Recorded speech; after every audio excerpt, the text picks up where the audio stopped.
തുവരയും പാലക്കും കൂടെ ഒരു കറി വെക്കാം. അതിനുവേണ്ടി ഇത് അരക്കപ്പ് തുവര കഴുകിയത്, 15 ചെറിയ ഉള്ളി, പിന്നെ ഒരു പച്ചമുളക്, എരി കൂടുതൽ വേണമെങ്കിൽ 1-2 ചേർക്കാം, ഒരു തക്കാളി, വെള്ളം, 1 കപ്പ് വെള്ളമുണ്ട്, ഒരു 1/4 ടീസ്പൂൺ മഞ്ഞൾപ്പൊടി, ഉപ്പ് 1/2 ടീസ്പൂൺ ഉപ്പ്. ഇതൊരു 3 വിസിൽ വരുന്നവരെ കുക്ക് ചെയ്യാം. ഇതിനുള്ള അരപ്പ് തയ്യാറാക്കാം. ഇത് 3 അല്ലി വെളുത്തുള്ളി, 1/2 കപ്പ് തേങ്ങ, 1/4 ടീസ്പൂൺ ജീരകം, 1/4 ടീസ്പൂണിൻ്റെ പകുതി മഞ്ഞൾപ്പൊടി,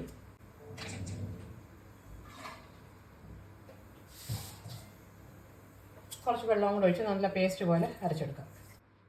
ഇത് മീഡിയം ഫ്ലെയിമിൽ 3 വിസിലടിച്ച്. ഇനി ഇതിലേക്ക് 1 കപ്പ് ഇത്രയുണ്ട് പാലക്ക ചീര, അതിടാം. ഇനി ഇത് 1 വിസിലൂടെ അടിക്കണം. ഇനി ഇതൊരു ചട്ടിയിലേക്ക് മാറ്റാം. അരപ്പിൻ്റെ പച്ചമണം മാറുന്ന വരെ നന്നായിട്ടൊന്ന് ചൂടാകട്ടെ.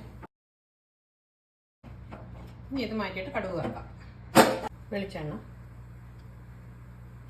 കടുക് 1/4 ടീസ്പൂൺ, ഉണക്കമുളക്, കറിവേപ്പില, ചെറിയ ഉള്ളി അരിഞ്ഞത്,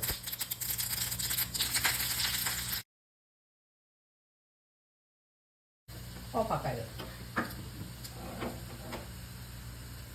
കടുക് വറുത്തിടാം.